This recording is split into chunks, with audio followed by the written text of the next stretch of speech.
கல்லால் செதுக்கப்பட்ட அதிசயம். சித்தோர்கர் கோட்டையின் வியக்க வைக்கும் கட்டடக்கலை.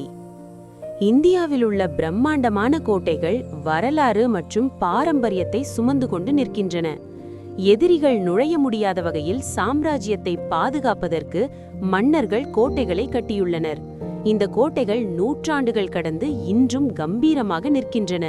அவற்றில் முக்கியமானது சித்தோர்கர் கோட்டை, ராஜஸ்தான். சித்தோர்கர் கோட்டை இந்தியாவில் மட்டுமல்ல, ஆசியாவிலேயே மிகப்பெரிய கோட்டையாகும். இந்த கோட்டை உதய்பூரிலிருந்து 175 கிலோமீட்டர் தொலைவில் ராஜஸ்தானின் சித்தூர் நகரில் அமைந்துள்ளது. இப்பகுதியின் பழைய பெயர் சித்ரகூட். இந்த கோட்டை 7ஆம் நூற்றாண்டில் மௌரியர்களால் கட்டப்பட்டது. அக்பர் உள்பட பல்வேறு காலகட்டங்களில் இந்த கோட்டை பல மன்னர்களால் ஆளப்பட்டுள்ளது. வான் வழியாக பார்க்கும் பொழுது இது ஒரு மீன் போல் தெரிகிறது. இதன் சுற்றளவு 13 கிலோமீட்டர் ஆகும். கோட்டை வளாகத்திற்குள் மொத்தம் 65 கட்டமைப்புகள் உள்ளன. கீர்த்தி ஸ்தம்பம் 12ஆம் நூற்றாண்டில் பகர்வால் ஜெயின் நினைவாக கட்டப்பட்டது. சித்தோர்கர் கோட்டை வளாகத்தில் 4 அரண்மனைகள், 19 முக்கிய கோயில்கள், 7 நுழைவாயில்கள், 4 நினைவு சின்னங்கள் மற்றும் 22 நீர்நிலைகள் என சுமார் 65 வரலாற்று முக்கியத்துவம் வாய்ந்த இடங்கள் உள்ளன.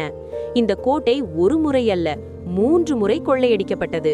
சுமார் 180 மீட்டர் உயரம் கொண்ட மலையின் உச்சியில் இக்கோட்டை கிட்டத்தட்ட 700 ஏக்கர் பரப்பளவில் அமைந்துள்ளது.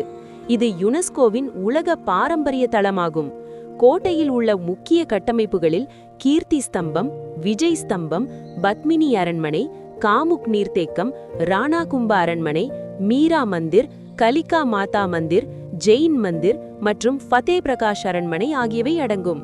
இக்கோட்டையில் பைரோன் போல், பதன் போல், ஹனுமன் போல், கணேஷ் போல், ஜோர்லா போல், ராம் போல் மற்றும் லக்ஷ்மண் போல் என 7 வாயில்கள் உள்ளன.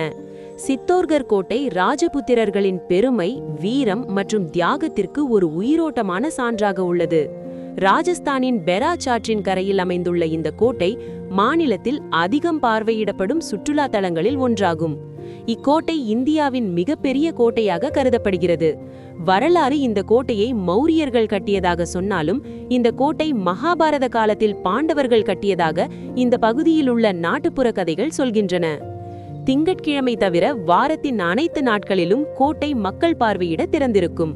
காலை 7 மணி மற்றும் இரவு 8 மணிக்கு இந்த கோட்டையில் ஒலி மற்றும் ஒலி நிகழ்ச்சி நடைபெறுகிறது. கோட்டைக்குள் சென்று பார்வையிட கட்டணங்கள் வசூலிக்கப்படுகிறது.